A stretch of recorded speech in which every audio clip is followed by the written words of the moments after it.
Hola queridos amigos, un saludo a todos aquellos que están viendo el video en este momento. Les doy la bienvenida a tu canal favorito, Te Lo Enseño Ya. En este video te enseñaré a cómo cambiar el nombre en la aplicación Jitsi Mech o Jitsi Mech de una manera muy rápida y sencilla, así que te invito a quedarte a ver todo el video. Lo que vamos a hacer es lo siguiente: vamos a ir a la aplicación, la vamos a abrir.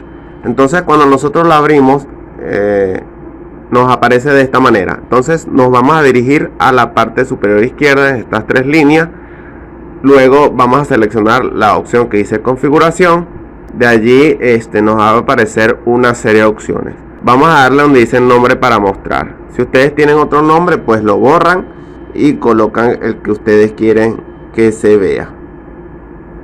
Entonces lo que tienen que hacer es que cuando hayan colocado eso, pues van a ir para acá atrás y le volvemos a dar a las tres líneas, y como están observando, ya hemos cambiado el nombre de perfil en la aplicación Jitsi Mech de una manera muy rápida y sencilla.